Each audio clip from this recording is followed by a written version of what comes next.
Welcome and thank you for joining us today for Avoid Observability Failures. Hybrid enterprises must complement APM with internet performance monitoring. My name is Raleigh Gould and I'll be moderating today's event.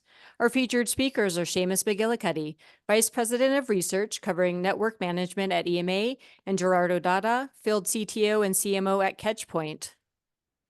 Shamus has nearly 2 decades of experience in the IT industry. His research focuses on all aspects of managing enterprise networks, including network automation, AIOps-driven network operations, multi-cloud networking, and WAN transformation.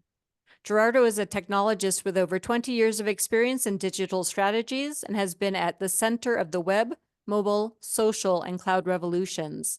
He has held senior positions at SolarWinds, Bazaarvoice, Rackspace, Datacore, and Microsoft. And before I hand things over to today's featured speakers, I wanted the audience to know that Shamus and Gerardo will be concluding today's presentation by taking your questions. Feel free to log them anytime by using the Q&A functionality. Also, today's event is being recorded and you will receive a follow-up email from EMA with the on-demand playback, as well as some additional resources from Catchpoint, so I hope you will check that email out. And now I'd like to go ahead and turn things over to our first featured speaker, Shamus McGillicuddy. Shamus? Thanks, Raleigh, and thank you everyone for joining us today. So the theme of today's webinar is about a problem that's emerged over the last 5, 6, 7 years. About the nature of application observability and how organizations guarantee the performance of the applications and the digital services that power their businesses. The central theme of that, or the underlying issue that drives this, is that traditional application performance management solutions offer a narrow view of digital services that was adequate in the past, but is no longer the case. As you see on this slide, application performance management tools are typically oriented towards monitoring local telemetry in the application environment by looking at the application transactions themselves and the infrastructure in the cloud or the data center where the application lives. And so those tools are typically trying to understand things like response times, transaction volumes, utilization of compute resources, like is the CPO on this VM spiking, something like that. And that is ideal for what we would call traditional IT environments or static digital infrastructure that offers predictable performance for the rest of the service delivery, meaning that those types of tools emerged at a time when everyone was delivering their applications out of a private data center that had infrastructure that was well-defined, well-managed, and typically had predictable performance. And then people reach those applications from their locations via a wide area network that was based on managed WAN services with service level agreements. And, for instance, MPLS is probably the last generation of technology that powered that piece. And so enterprises built wide area networks to connect their users to their applications over distances, using a technology that came with predictable performance and guarantees for that performance. And then they're often connecting from corporate offices where they're using a wired Ethernet connection, or more recently, you see ubiquitous use of Wi-Fi in those locations, which the enterprise network operations team owned and was able to provide good performance around with mature tools. But it's changed.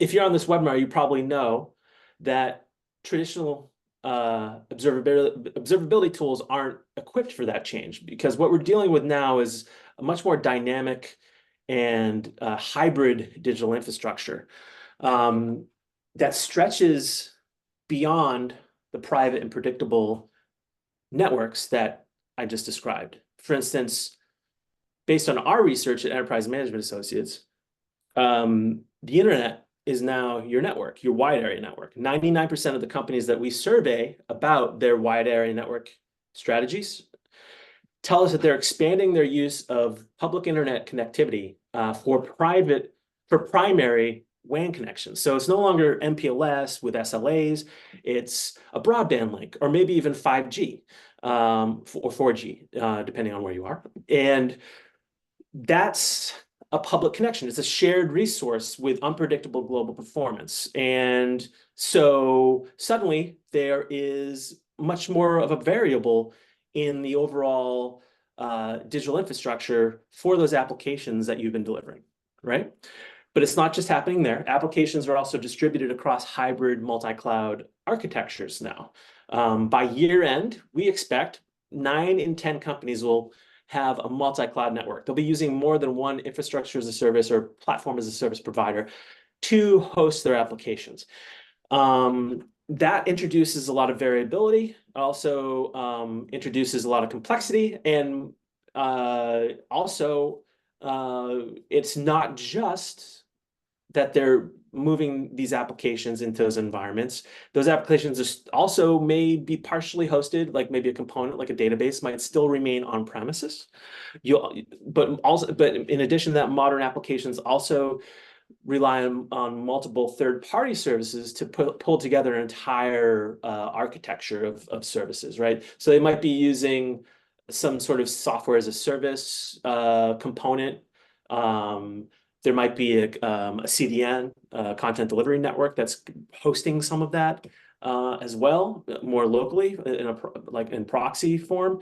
You also might be using a managed service like for DNS, for instance, for load balancing your applications across different clouds. And it adds a lot of complexity. It adds a lot of variability because all those services might have performance issues that come up and impact your application. And so you're dealing with an additional pillar of uncertainty. In addition to the internet encroaching on your network, now you've got this application that's distributed all over the place. And then finally, remote work has pushed your network edge into people's homes where you have no control, usually, unless you're spending a lot of money.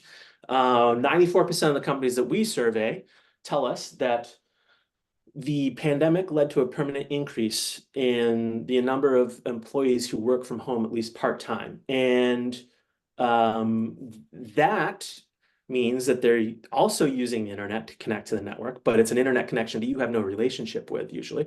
And they're also using local network connectivity like a Wi-Fi router delivered by their ISP that you have no control over either. So you don't know whether the Wi-Fi router is 400 feet away from where your worker is with maybe like 3 or 4 closed doors in between them. And that's going to be a problem as well. And there's a recognition that user experience of that remote work is going to be essential to productivity and application experience moving forward, because remote work is not going away, no matter how many CEOs try to dictate the end to it.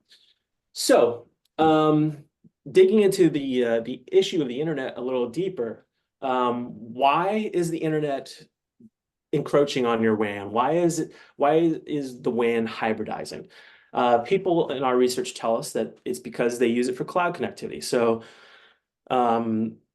they use it to connect sites into their cloud services. They may use it to do direct connectivity between their data centers and their clouds with a VPN securing it.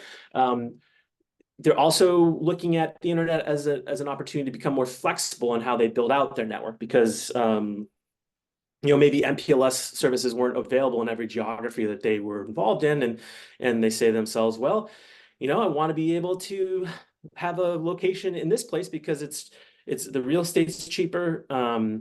And a lot of my employees have moved there because it's cheaper to live there. So I want to have an office there. But best option for me is the internet for connecting that site.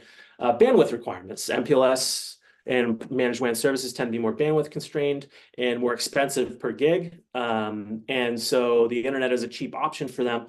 Also faster to provision internet connection than it is to an MPLS circuit. Like some providers will take a month or more to spin up a connection for you with managed WAN service, whereas depending on how busy the ISP is, they might come the next day to hook you up. And then cost, it's just cheaper to use the internet than managed WAN services. But there are challenges. First off, security risk, because your traffic is going out of a public resource, right? But also ISP management complexity. People are using multiple ISPs in different parts of the network. They might be using 2 ISPs at each site. It gets hard to sort of understand which ISP is the root of the problem if you are having a problem at a site. They're dealing with poor network visibility overall because they had a managed WAN service provider that usually had reporting that showed them like SLA compliance on their WAN links in the past. ISPs don't do anything like that usually. And your options for getting data out of that network are with your traditional tools are limited because your traditional tools like SNMP monitoring or net flow monitoring require administrative access to infrastructure, which you're not going to have with an ISP. People also complain about application performance problems, which could be anything along that hop by hop route that the traffic takes from user to application and back, and you have limited visibility into that. Instability across multiple ISPs. So it's not just the fact that you're using multiple ISPs and that's adding complexity, but as your traffic moves from one ISP to another, it gets to be hard to tell which ISP's router is the source of a problem, for instance. Skills gaps, people just don't know how to work with the internet versus an MPLS provider, and then inconsistent global performance. So if you're a global enterprise and you're trying to provide connectivity from a site in North America to a site in Europe or Asia, using the internet for that, most ISPs peer for global connectivity over a WAN backbone, and that traffic is a best effort path, not a path that tries to deliver a best a service level that they've agreed upon for you. And Shamus, if I can jump in here, like I think what you're pointing out is that the tools that companies have relied on, like NPM and APM tools, are still important for these companies. But despite these tools being now 30 years old in many cases and advancing over decades and getting better and better, and all this talk about AIOps, companies still have too many outages. Every IT leader that I speak with, they still have too many war room engagements, right? Like pagers going off and people going to a war room, they have no idea what's going on. And there are a lot of paper cuts also, like productivity impact, especially with remote workers that might have tickets, or maybe they just decide that the poor connectivity is just a way of doing business and they just learn to accept that. And it's a massive impact to productivity and cost for a company. So evidently something is not working, right? So the NPM tools and APM tools that companies have relied on for decades are less effective in today's world because they were not designed for, as you pointed out, the world that is internet-centric, distributed with remote workforce, right? So I think that's, to me, that's kind of the crux of the problem. Absolutely, and it becomes a bigger issue when you think about how multi-cloud makes things even more complicated. Network visibility into multi-cloud is very challenging for enterprises today.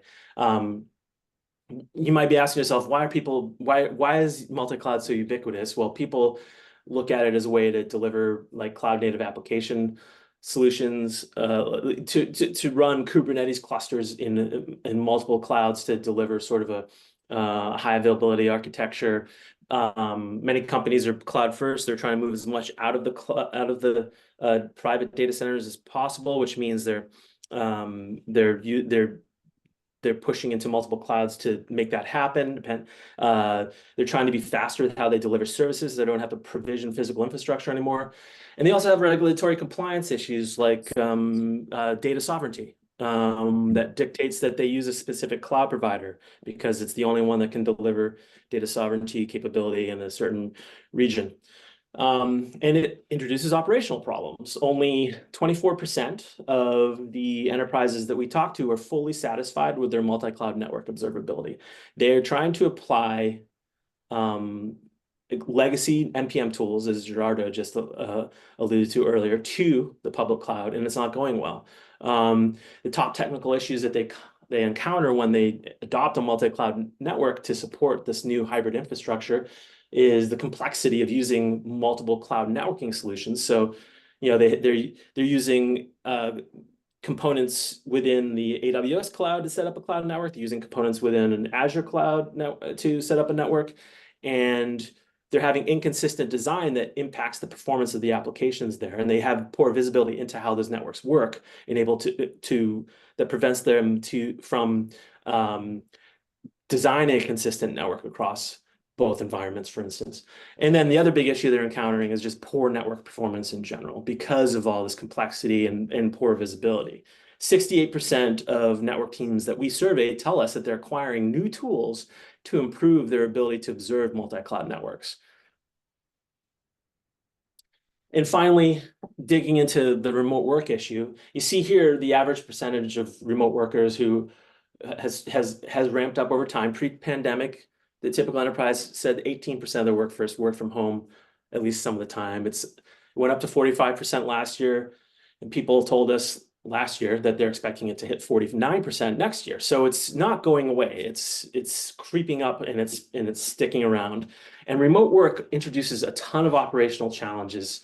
Only 32% of the organizations that we survey tell us that they are completely successful with supporting remote worker user experience, because those workers are now accessing applications from their homes, and it's not going well based on a variety of factors. Remote work has increased the day-to-day workload of 73% of network operations teams.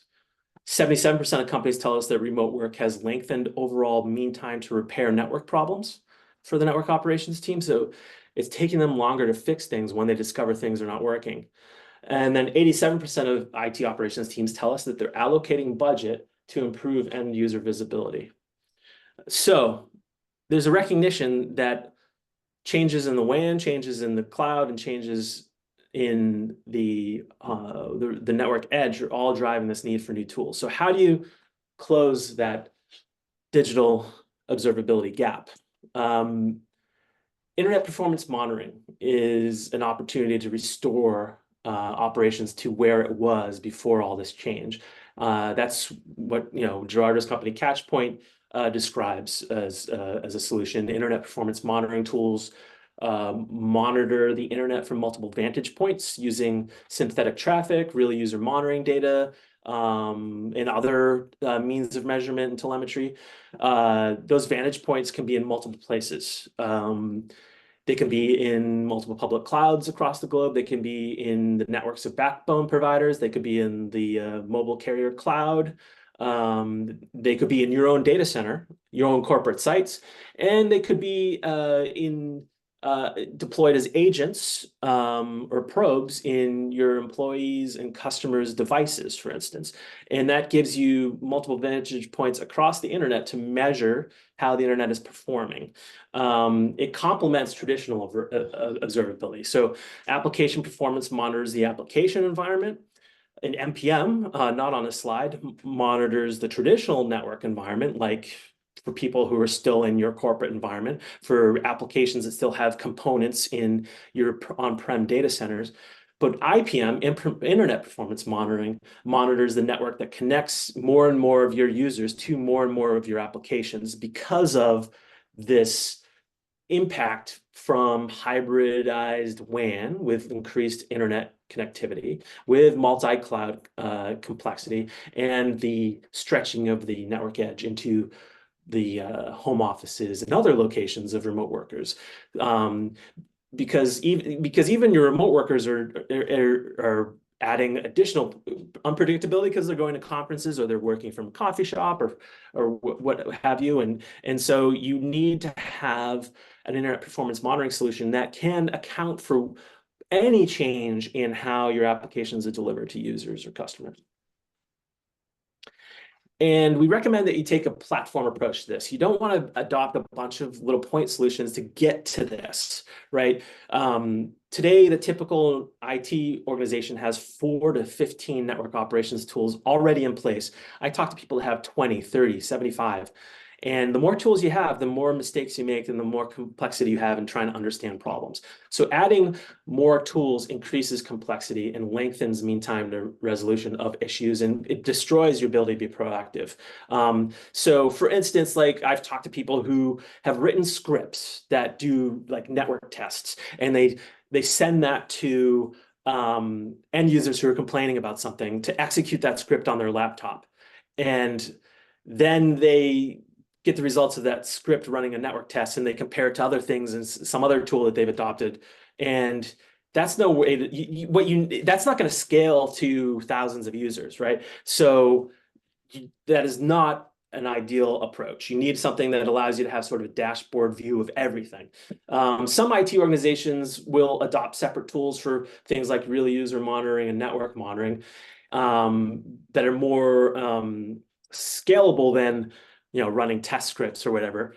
But then you're introducing things like multiple agents and multiple dashboards and multiple and additional overhead in terms of like managing and administering tools and actually paying for the tools as well. So what you want to do, and what we see, is adopting a unified multi-function platform that provides all the capabilities you need for internet performance monitoring is more ideal, because then you can consolidate those agents. You have one dashboard that can sort of provide you insights into multiple types of telemetry in a contextualized form, and you can consolidate costs and reduce and minimize administrative overhead. And then you want to get comprehensive internet performance visibility. You want to make sure that you're getting all the types of visibility that you think you're going to need as you're implementing your solution. So a couple perspectives here. We surveyed several hundred people last year about their wide area networks, and we asked them, what are the biggest issues with application performance on your WAN? And the number one issue is bandwidth constraints. So you want to be able to understand that with whatever tool you adopt. And that number two issue is latency. That one, most tools are going to deliver you visibility into. They also wanted insight into cloud outages. Is AWS reachable right now in this region versus that region? And they also wanted to be able to understand ISP congestion. As my traffic traverses multiple ISPs, like which ones are introducing congestion into my network that's impacting application experience. And then we also asked network managers who operate hybrid WANs with lots of internet connectivity, what are the internet insights that are essential to you? And number one was we need to understand end-to-end loss latency and jitter across our network paths. We also want ISP outage reporting, DNS availability and resolution time, which kind of speaks to the fact that there's a lot of managed DNS services that are becoming integral to your application architectures these days, and you need reporting on that, for instance. And then also hop by hop loss latency and jitter across paths, so that I can not only understand how the path is impacting things, but also isolate a problem and go to the right administrator of the source of the problem. And Shamus, if I can jump in again, one of the things that we are also trying to drive is the idea that you want to be more user-centric, right? Like every IT team wants to be more user-centric and more customer experience centric. But if our tools force you to look at things like latency and CPU utilization, it's really hard to do that, right? So it's like if you're driving your car, do you really care about your mix of fuel to air ratio? Do you care about your RPMs? Or do you care about what the GPS is telling you, like you're going to get there in time, you have enough gas, etc., right? Like those are the metrics that matter for the user. So an internet performance platform should give you what is the actual experience for your users, whether they're remote workers working from home or whether they're in an office. What is the experience for your customers visiting from every part of the world that matters to you? What is the experience you're delivering to other applications via APIs and any other internet connectivity that needs to be up for your business to operate? Absolutely. I'm going to get to that a little bit more in a second, but I'm going in order of my slides here just so I don't get lost. When you adopt an IPM solution, also think about it in terms of multi-cloud visibility, like, and how it can help you establish multi-cloud visibility. Internet IT organizations, as I said, have recognized that the internet is an important connector into the cloud, whether it's like users reaching the cloud directly from their homes, corporate sites connecting to the cloud, your data center connecting to the cloud, or clouds connecting to each other. Internet may play a role in any of those, depending on the choices you make in terms of architecture. And so network teams told us that they're prioritizing observability of these three things for the multi-cloud networks. They want to understand cloud data center interconnections, which may be an internet-based connection or may not, depending on, as I said, your choices. They want to understand cloud-to-cloud interconnections. And finally, they want to understand site-to-cloud connectivity or end user experience from their corporate sites. So they want to understand how their corporate offices are connecting into the cloud and what the health of that connection is. And now 42% of IT teams that we surveyed about the subject of remote and hybrid work and its impact on IT operations, 42% of them told us that they're now using a synthetic network monitoring tool to improve their internet visibility from remote locations. Maybe it is something where they've deployed agents into the home, the client devices of their remote workers, or they're just using vantage points across the internet to understand how users are being impacted in certain regions, or more ideally, they're doing both, if they've adopted a unified platform that offers a lot of functionality. Now, we also asked them, what are some of the capabilities in the platform that you need once you've adopted a new sort of internet performance monitoring tool to address remote work?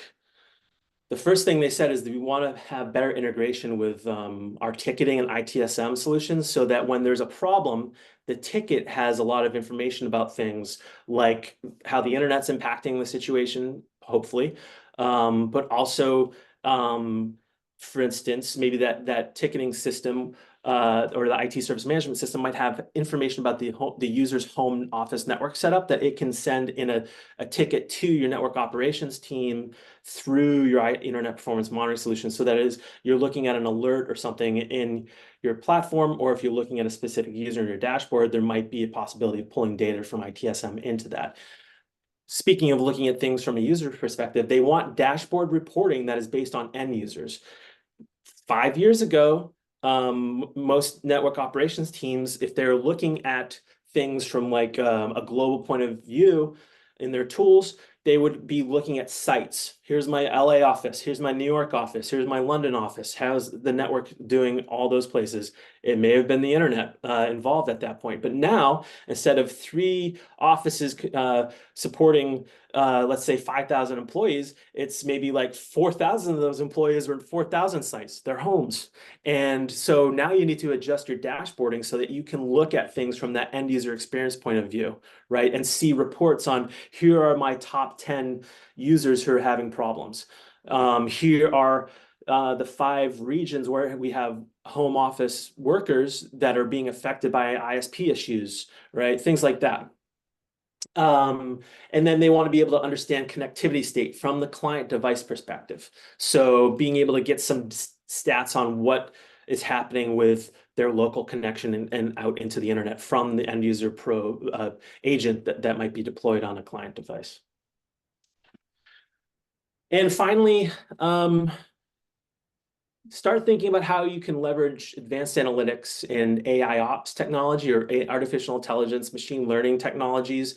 A lot of vendors in observability in general, but internet performance monitoring in particular, in this context, are starting to develop AI capabilities to sort of make you more efficient and also deliver a lot of automation in operations. So we surveyed several hundred people recently who had experience with applying such technologies to IT ops and network operations in general. And 92% of them said that they expect that the application of AI to IT ops and net ops is going to lead to better business outcomes for them. Very general question, but it shows that most people are seeing that this isn't just hype. There's potential here. 69% of the organizations who told us that they have applied AI to IT operations and network operations so far reported that they observed an improvement in overall end user experience in their enterprise. So that is more concrete results, right? We asked them what kinds of benefits that they're experiencing or expecting to experience when they start applying analytics and AI to IT operations and network operations. They see an opportunity for network optimization. So just making their network more efficient, more fine-tuned to serve the needs of the business with an eye on total cost. More network agility. They can be more proactive in how they make changes to the network and respond to problems. Improve security and compliance, a more resilient network, just less downtime, fewer performance issues impacting user experience, and overall operational efficiency. They're able to spend less time on repetitive tasks. They're able to fix problems more quickly, and they can get things done with fewer people. So those are some of the opportunities we see. And then use cases that people tell us that they're really interested in. They're really interested in automated troubleshooting. So a tool that can perhaps tell you through visualization and natural language, here's a problem, we've isolated it to this issue, this is what we think is causing the problem, and here's something that would probably fix the issue. And then maybe even like, would you like to fix the issue? Click here, depending on what tool you're working in. Also, intelligent alerting. New tools are extremely noisy these days. The majority of alerts that come out of IT monitoring tools are usually false alarms or just things that need to be acknowledged but don't indicate that something must be fixed. And it's really hard to find the alerts that need to be responded to. AI can triage alerts, can do event correlation, and can do things such as prevent one incident with maybe 20, 30, 100 alarms behind it that have been abstracted away so that you can respond to what needs to be done as opposed to trying to sort through alerts. And then predictive capacity management, being able to say, based on patterns that we're seeing that are dynamic and that would not be recognized by like a rule that you put in manually, but something that we're seeing through long-term trending and predictive analysis, we think that this internet link is going to be oversubscribed within 5 months, things like that, or will be temporarily oversubscribed at Christmas, something like that. So those are things to think about with the opportunities around advanced analytics. So final thoughts from me, the internet is essential to modern digital architecture. It's enabling hybrid WAN, hybrid and multi-cloud networks, and remote work, and you need visibility into it. Traditional observability does not account for the mutability and instability of that internet-based infrastructure that we've gone through exhaustively today. And internet performance monitoring solutions can close the observability gap if you select a solution that offers you a unified multifunction platform with analytics and multiple vantage points, and etc. So with that, I'm going to turn it over to Gerardo, who's going to tell you a few more insightful things, and then we'll take some questions after that. That's great. Thank you, Shamus. So yes, we see the same, like the internet is your network, distributed, complex, and fragile. If you look at even your own company's website, you might be surprised by looking at how many dependencies from third-party systems and how many DNS calls and how many ISPs and how many clouds are involved in just delivering one page. It's actually a bit of a miracle that all that happens within just 3 or 4 seconds. So it's critically important to recognize that the internet is not only your network, but it's actually more complex and more fragile than what we would like to recognize. It was not designed certainly for billions of users and the level of trust and the level of complexity that we see today. If we want to go to the next slide. Yeah, so a lot of things can go wrong in the internet, right? Like we see everything from BGP hijacks, which when they happen, they're terrible, latency, human errors, configuration changes, DNS failures, SASE incidents, or even migration to different SASE technologies might have an impact to your users. Like the internet is not only complex, but also changing very quickly. If you go to the next slide, Shamus. And all this complexity in the internet, we like to think about it as the internet stack. for years, we've been familiar with the, I don't know, 7 layers of OSI for networking, or the application stack, or the 3-tier application infrastructure. I think it's useful to think about the internet complexity and organize it in a way that illustrates that there's so many things that you need to understand about this new dependencies, and then all the things that need to work for your business to work, right? And this also illustrates the need for new tools, because an NPM, traditional NPM solution has no context of maybe a CDNs, right? Or what BGP is. Most APM tools have no visibility into BGP at all. And so there are new protocols, new systems, new technologies that need to be deployed as part of the new platform to be able to see inside that internet stack. Go to the next slide. And so the idea of the internet stack is something you monitor with IPM, and the application stack you monitor with APM. And like Shamus mentioned, both might use similar technologies like synthetics and RUM, but they might be used in a different way, or with a different objective, right? So it's like saying, well, you can use a knife for multiple purposes. That doesn't mean that the chef is the same, or that, you know, a Mexican restaurant and a Chinese restaurant are going to produce the same food with a knife. In this case, the application stack is something that the APM tools have been designed to monitor, and the internet is designed to be monitored with the IPM set of tools. Synthetics and RUM are very different between these two systems, and there's a lot of specialization, not only in the protocols, but also in how synthetics is executed. Go to the next slide. And one of those main differences is the ability to look at things from multiple vantage points. Most APM tools will monitor from the cloud, right? Like if you might choose, like, you want to run your synthetic test from, I don't know, AWS East. And that will tell you what your application looks like from that vantage point. The key is that that's very useful if you're an application developer trying to validate functionality and trying to get a general idea of how your application behaves in somewhat of a real world scenario. The thing is, most companies don't have customers in AWS East, but they have customers in New York connected to a mobile device, or in Chicago working in an office on Walker Street, or maybe you have some customers that might be connected to Starlink. And if you really care about users and user experience, it's important to understand what is the experience you're delivering to those users and to those customers. And so that's why this idea of having vantage points, but it's not only the number of vantage points, but the ability to look inside the infrastructure that your users are relying on, gives you that visibility to understand where the problems are and what is a real world experience that you're delivering to applications, API, workforce, and users. Next slide. And so, as Shamus was saying, you really want to be proactive. You cannot just ask your help desk team to run scripts every time somebody complains, right? So this is the idea of this AI ops, to help you identify what is the real experience. Where do I, like, the key point is, how do I become proactive, and how do I identify the areas of my business that require attention?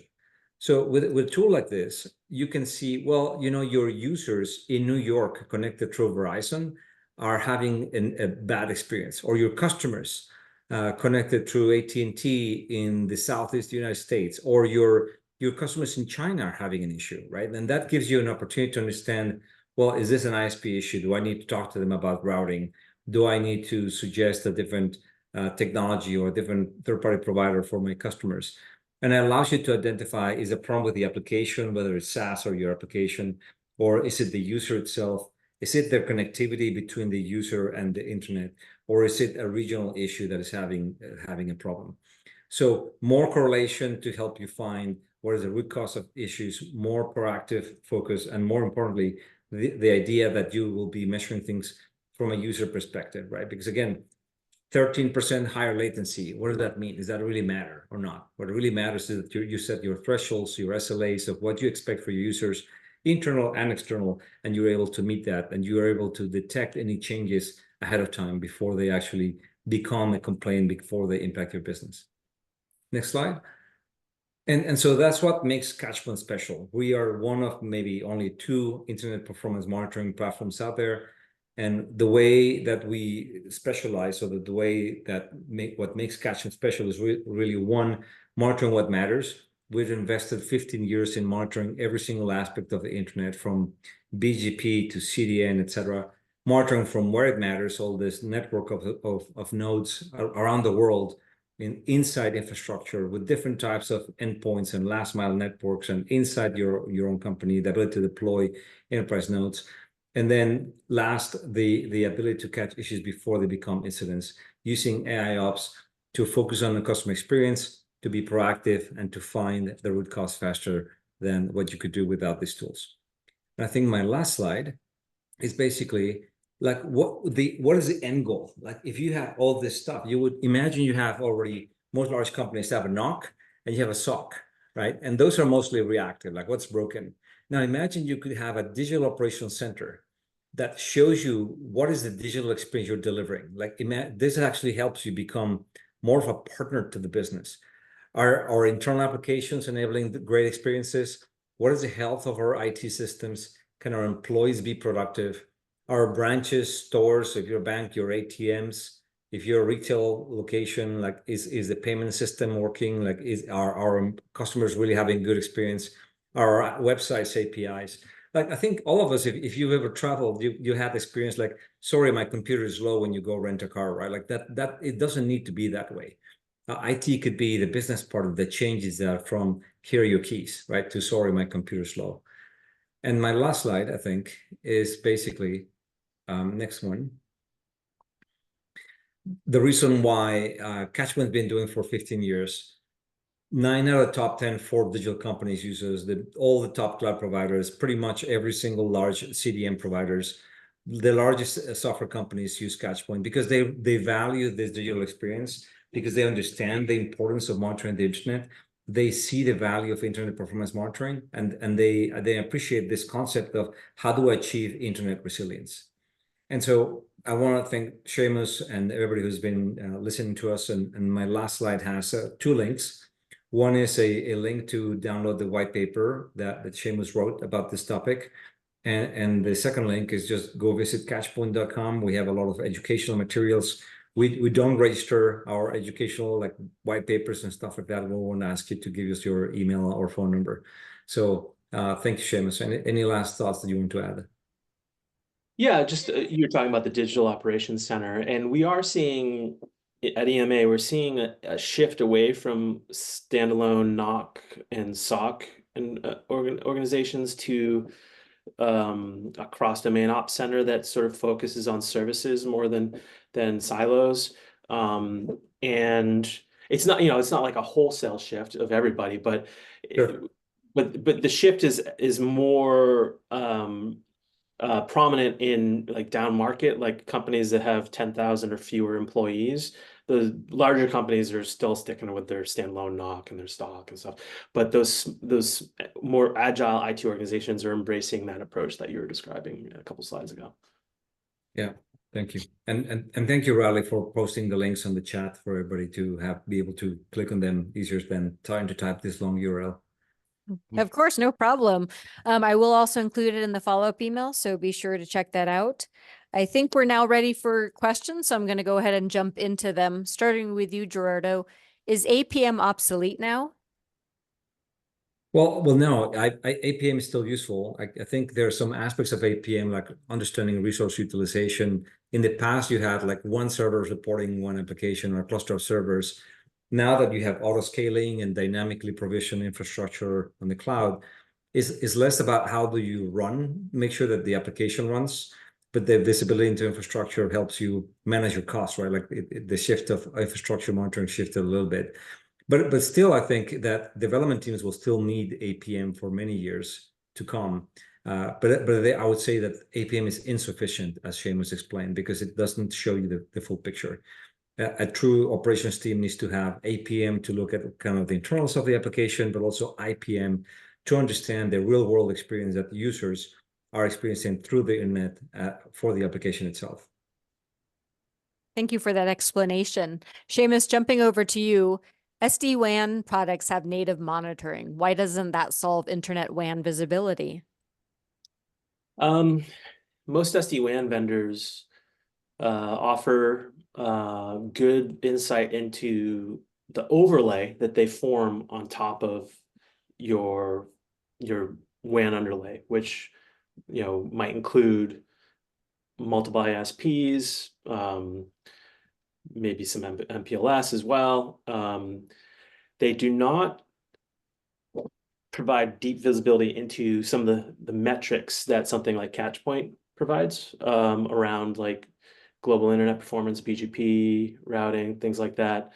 And also not going to solve remote user connectivity unless you're deploying SD-WAN boxes into your homes, the homes of your employees. So most of the companies that we talk to who have adopted SD-WAN are usually monitoring it with a third-party tool because they find the native visibility is insufficient to help them understand how the internet is impacting overall network performance. Thanks, Shamus. And why aren't the performance metrics and reports from cloud providers like CloudWatch good enough? So for cloud, hybrid cloud, multi-cloud, those kinds of reports are equivalent to relying on an APM solution to some extent, although not as not as detailed or granular, and not as useful in formatting as well. So if those types of native reporting can give you an insight into like how an individual cloud provider is supporting you, but one, if that cloud provider goes down, you're not going to get any of that information because they're not reporting anything when their cloud is down. Two, if you're multi-cloud, it's going to be hard for you to correlate across multiple environments, multiple cloud providers with that kind of reporting, because that reporting is not end-to-end, and also the way it's delivered to you and formatted is going to be highly variable from provider to provider. So most of the people we talk to are using third-party tools to get better visibility into a hybrid multi-cloud environment. And if I can add a little bit to that, just use a real-world example. 2 months ago, Adobe had an issue with their Adobe Tag Manager that is being used by a lot of e-commerce websites. So some e-commerce IT operations found the problem that they were getting complaints, where their sales were low. The worst scenario is you get a call from the CEO. It's like, what's going on with their website? You have no idea. You go into the cloud, everything looks good. You don't know what's broken, right? Contrast that with one of our customers who sells sneakers, and they got an alert from the Catchpoint system saying the Adobe Tag Manager is down immediately. In fact, I think we told them 20 minutes before Adobe actually announced their incident externally. So they quickly make a change to the website, avoiding to use the Adobe Tag Manager, and their impact to their business was minimal, right? And the person, more importantly, they were in control. So they got a call from the CEO, hey, what happened 10 minutes ago? It's like, oh, Adobe Tag Manager was down, we fixed it, problem solved, right? And by the time Adobe announced it, they were already in control and they had already fixed the problem. So my point there is really that the cloud, even though your majority of your applications might be in the cloud, every piece of connectivity may still be a dependency. Most of your applications will depend on third-party APIs on other clouds. There might be components of an application are hosted somewhere else. And you need to have visibility into everything that is a dependency, because any one of those dependencies can break your system. Like another example is 2 years ago when Facebook had a BGP incident, and everything related to Meta, WhatsApp, Facebook, Instagram was down, even to the point where the IT people were not able to access their data centers because their access cards were not able to authenticate them as users, because there was not enough connectivity to an identity management system, because that identity management system relied on BGP as well. Thank you both for your insights. The next question I'll throw out, you can both provide your insights. This attendee wants to know, you pointed out remote users are on the rise, working from hotels, coffee shops, and homes. How can seeing the performance issues help if there's nothing that can be done other than ordering people back to the office? I'm going to tackle this one first because I really like this question and I saw it come in. So last year I surveyed 350 or so people who are trying to adapt network operations to serve the needs of hybrid and remote workers. And one of the questions we asked them was, what are important measures for, or what are the metrics that you're using to understand whether or not you're serving the needs of remote workers well? And mean time to repair was pretty low on the list. What was important was mean time to acknowledge and mean time to insight, because people who are working from a coffee shop are going to be, they're going to recognize that they're not an ideal environment. And if you can give them an answer that tells them, hey, it's because you're working in that coffee shop that the problem is bad, that actually will satisfy them and motivate them to go to a better location if they can. Now, if they're in a home office and let's say they're complaining about something, you can tell them, well, you know what? Your ISP has been doing this for the past 3 months. You might motivate them to switch ISPs.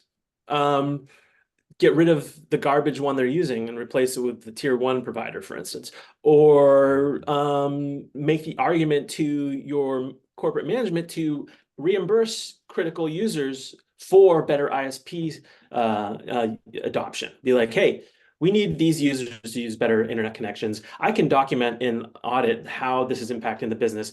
Let's provide them with some sort of compensation for upgrading their net connection, or something as simple as, like, with the right tooling on that agent, you might be able to say, your Wi-Fi connection is really spotty in your home right now. How far away are you from the router?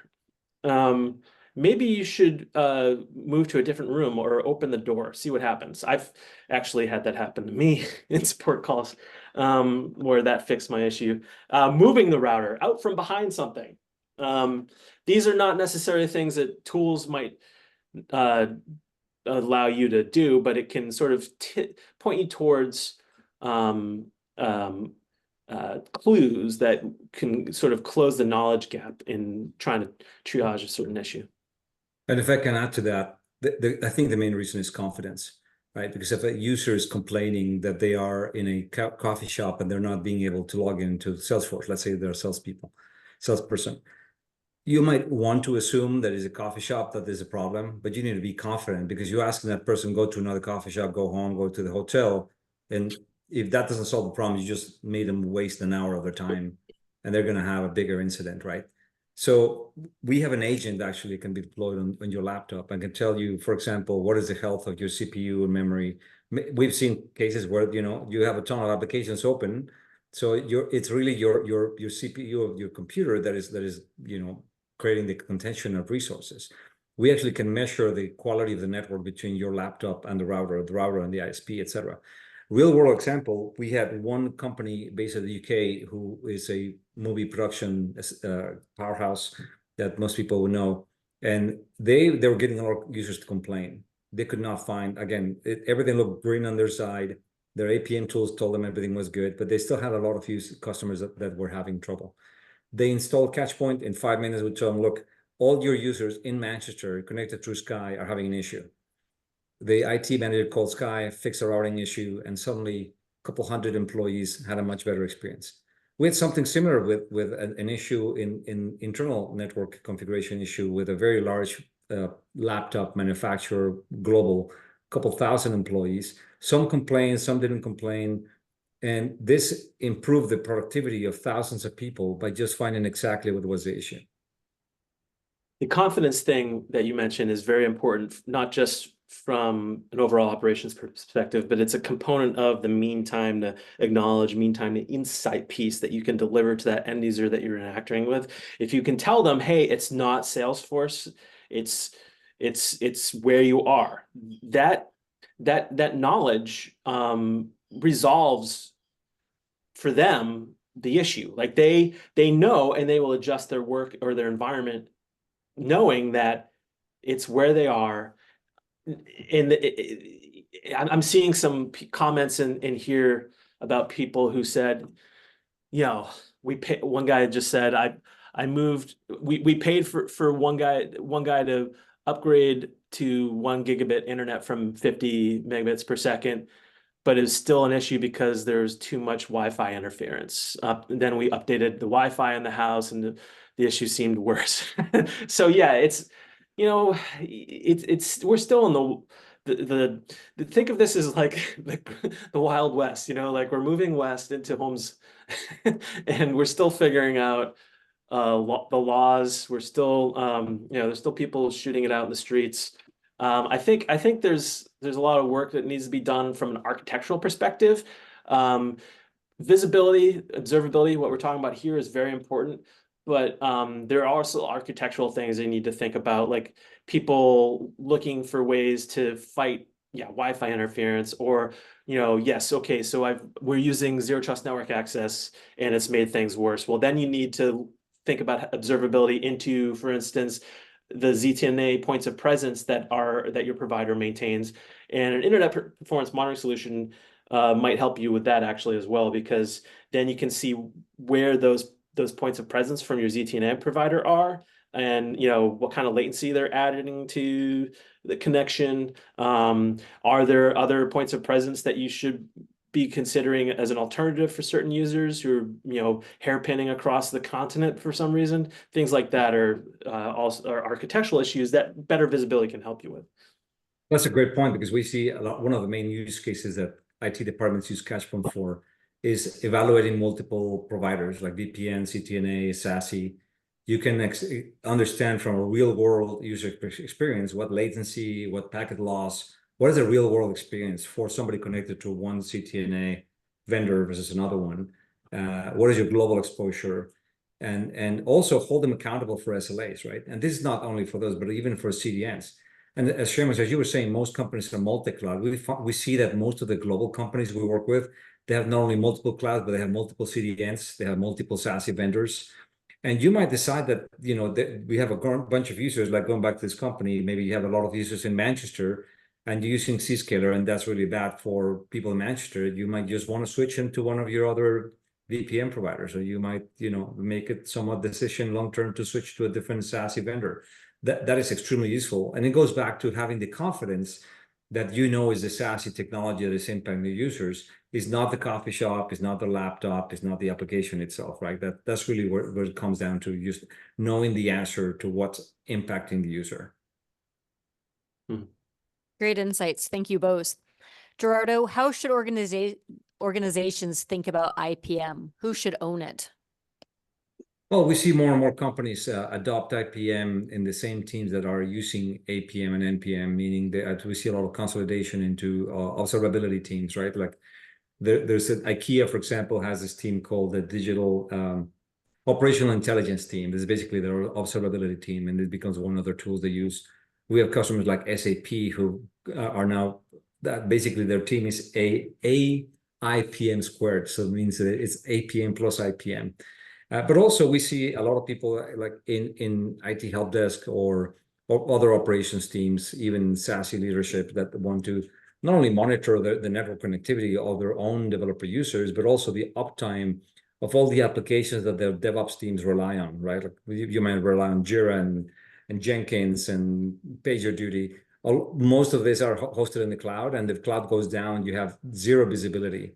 And so we're basically monitoring the monitors, monitoring the tool set, et cetera. So there are many use cases, but we see, especially in large companies, centralization of the observability tools into one team that is either managing the tools or providing general guidance and governance. I don't know, Shamus, if you see the same. Yeah, I mean, my research is mostly focused on network engineering and operations, so I look at it from that perspective. But there's a lot of sharing of tools, and yeah, I think there are digital experience management teams, there are network operations teams, there are application operations or application management teams that all might want to own an internet monitoring tool. And I think it would, I think like the future is it being a shared tool across groups if, there is an internal culture that encourages that. I even see like security teams being interested in internet performance monitoring tools because it can help them with compliance. They can see where paths are going across their network. Understand whether something like I mentioned earlier in this presentation, data sovereignty, for instance, like being able to confirm that all the data is staying in a certain location. But yeah, I think shared tools is the future for something like Catchpoint. Great. Thank you both. And I wanted to thank our audience for taking time out of your schedule to join us. As I mentioned, you will be receiving a follow-up email from EMA that will include resources from today's event. So be sure to check that email out. Thank you again for joining us, and I hope we'll see you at a future EMA research webinar. I appreciate your help, Shamus and Riley. Thanks, Yep. everybody, for joining. Bye, everyone. Cheers. Bye.